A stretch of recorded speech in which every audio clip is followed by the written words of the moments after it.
is one of our favorite core strength exercises because it's so important for the core work that coordinates the front and the rear legs.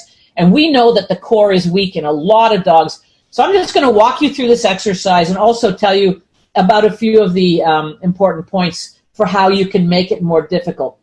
Obviously, you're going to use food to lure your dog into the sit-up position where their back is vertical to the ground.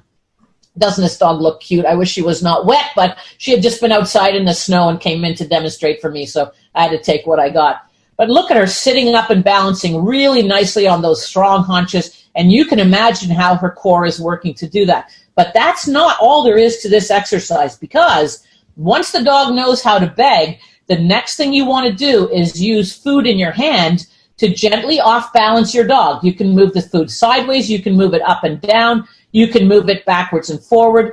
So when that happens, the dog will be using their paraspinals, their lateral abdominals, and their ventral abdominals to keep themselves in this vertical position. Once your dog gets that, the next step then is to do that and push your dog with your hand. Push on their chest sideways, push on their back, push on their the front of their chest, etc. Always trying to just perturb their balance a little bit to make them work their core even more. And then once your dog can do 3 15-second begs with a 5-second break in between each one of these, and you're doing all of these perturbations, and only then you're going to progress through different surfaces. You're going to start on that solid non-slip surface, but then you can go to a soft but level surface like a couch, your bed, an ottoman, or whatever.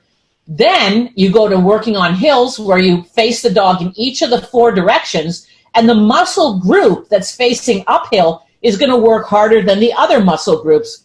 And then finally, you'll work on an egg-shaped physio ball like this dog here, so that I'm perturbing his balance with my right hand. I can perturb his balance by pushing on him with my left hand, and I'm also moving my knees. So you don't want that ball in some kind of a stabilizer. You actually want to just put one pointy end against one wall, have the other pointy end against your knees, and now you can really, really move that dog around. Now, some people have said, oh, don't do this because there's too much pressure on the articular facets. Well, there was a study that actually looked at that. How exciting is that? I mean, who looks at these things? So the articular facets are the joints in the spine, okay? And we don't want to put too much pressure on them. We don't want to show too much loading of those. But take a look at this. There's 10 to 65 newtons of pressure when the dog is just sitting, and there's barely more than that when they're sitting up in a beg position. Compare that to climbing upstairs, where there's way more than that, or climbing downstairs, or even doing the simple sit-to-stand exercise that people do all the time.